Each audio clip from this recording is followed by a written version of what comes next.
Okay. Oh. Hello, everyone. I'm, like, feeling kind of depressed. I'm, like, so depressed, guys. This is for the girls with a little bit of autism. No, but besides the point. Nothing. I got in a fight with my boyfriend. It wasn't even a fight. He just, like, grabbed my wrist, and then I yelled at him. I actually screamed at him. I went, ah! I screamed at him, girl. Anyway. It's been forever since we have read Anna Karenina. And I actually forgot what voices I do for the people, if I'm being so honest. But we're on chapter 22. We ended at chapter 21 8 months ago. But yeah. And it is a little pick-me to give Anna my normal speaking voice, but I generally don't know what other voice to give her, and yeah. That's what I normally do, because when I read Crime and Punishment, I'm pretty sure I gave Raskolnikov, like, my voice. Okay, anyway. The ball. The ball had only just begun when Kitty and her mother ascended the broad staircase, which was deluged with light, decorated with flowering plants, and occupied by powdered footmen in red liveries. From the ballroom, as from a beehive, came the regular sound of movement. And while they were arranging their hair and dresses before a mirror on the landing between the plants, they heard the accurate measured sound of the orchestra violins just beginning the first waltz. A little old man, who had smoothed the gray hair on his temples before another mirror, and who smelt strongly of scent, happened to jostle them on the stairs, and stepped aside in evident admiration of Kitty, whom he did not know. A beardless youth, one of those whom the old Prince Sherbatsky called puppies, with a very low-cut puppy boy, with a very low-cut waistcoat, straightening his white tie as he went along, bowed to them, and ran past, but returned to ask Kitty for a quadrille. She had given the first quadrille to Vronsky, and had to give the second to this youth. An officer, buttoning his glove, stood aside at the doorway to make room for them, and smoothing his mustache, looked with evident pleasure at the rosy Kitty. Although Kitty's gown and coiffure, and all her other adornments, had given her much trouble and thought, she now entered the ballroom in her complicated dress of white net over a pink slip, as easily... Okay, I'm actually gonna get, like, people are, like, watching me and shit.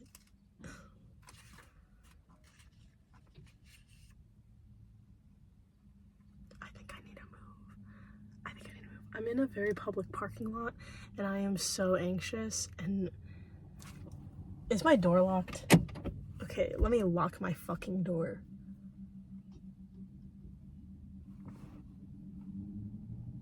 I need to move somewhere else where people can't hear me, Loki. But we have, like, one more page.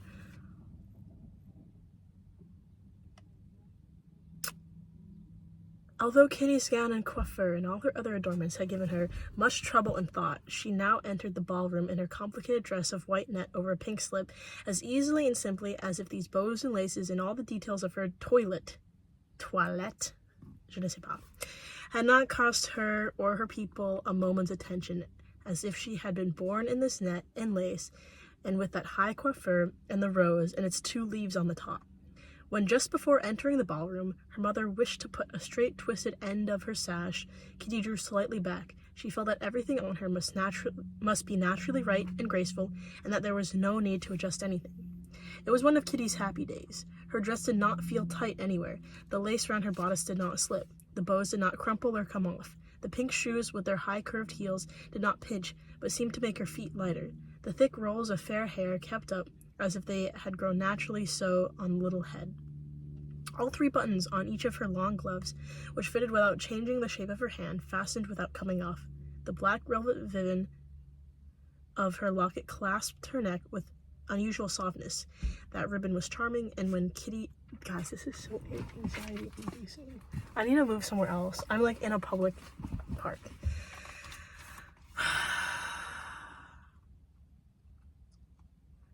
The ribbon was charming, and when Kitty had looked at her neck in the glass at home, she felt that that ribbon was eloquent. There might be some possible doubt about anything else, but that ribbon was charming. Kitty smiled here at the ball when she caught sight of it again in the mirror. Her bare shoulders and arms gave her a sensation as of cold marble, a feeling she liked very much. Her eyes shone, and she could not keep her rosy lips from smiling at the consciousness of her attractive appearance. Before she had reached the light-colored crowd women in tulle, ribbons and lace, who were waiting for partners, Kitty never long formed one of the crowd. She was already asked for the waltz, and asked by the best dancer, the leader of the dancing hierarchy, the famous dirigeur, and master of the ceremonies, a handsome, stately married man, George Karenina. He had just left the Countess Bonin, with whom he had danced the first round of the waltz, and looking round his domain, that is to say, a few couples who had begun to dance, he noticed Kitty just coming in. He approached her at that peculiar, free and easy, amble, natural, only to masters of ceremonies, bowed, and without even asking her consent, put his arm around her slim waist. She looked about for someone to hold her fan, and the mistress of the house took it from her with a smile. "How fine that you have come in good time," he said, with his arm round her waist. "It's wrong of people to come so late."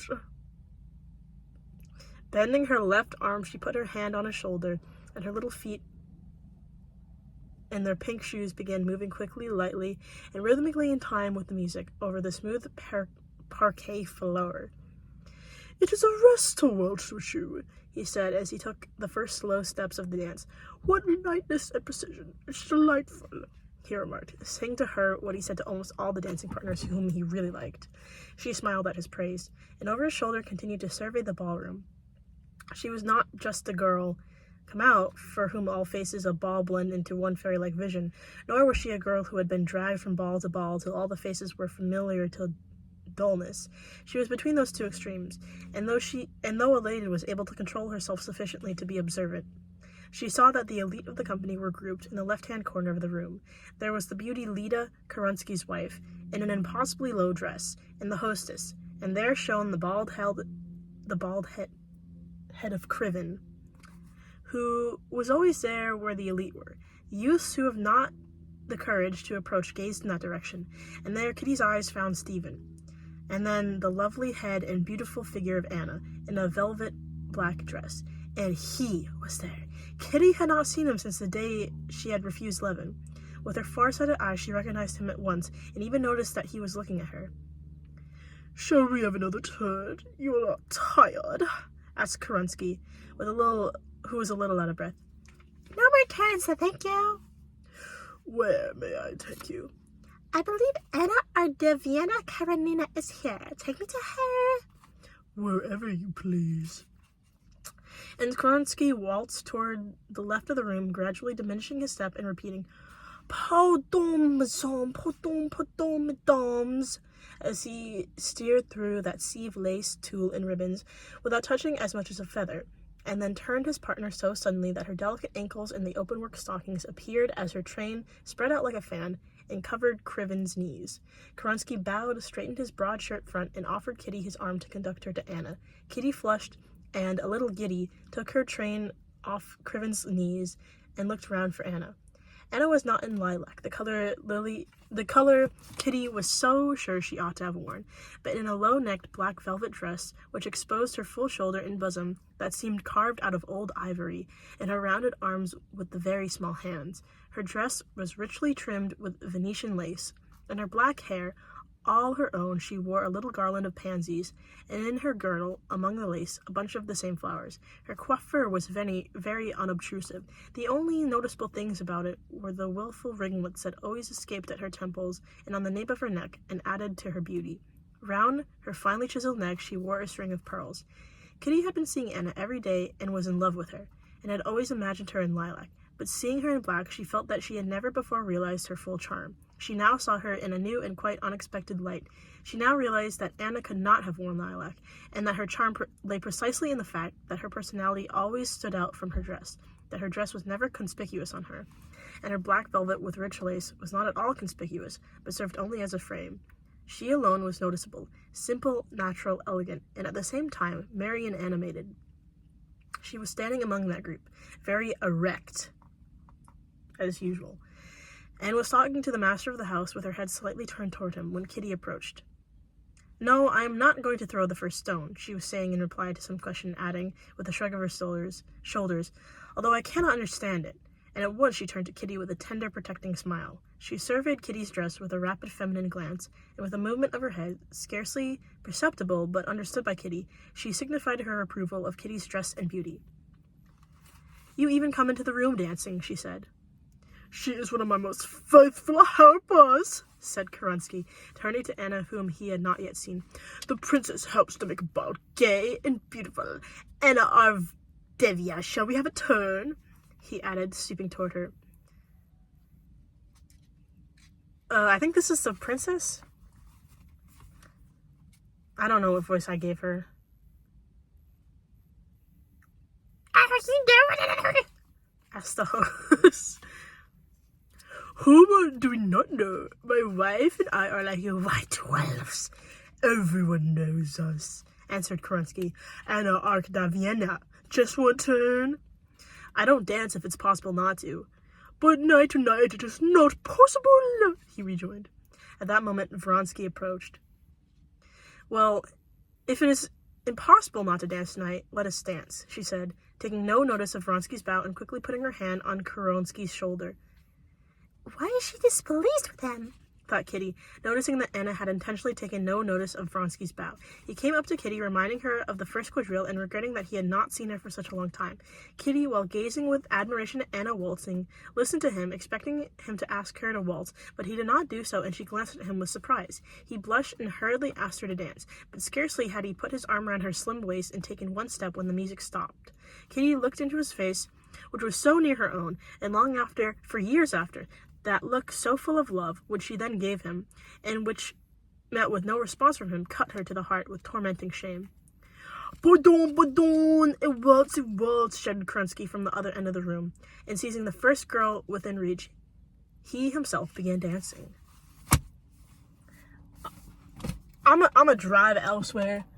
This park is actually Gigunda, so there's probably an area that I won't be bothering anyone. So yeah. Okay. Chapter 23 coming up next.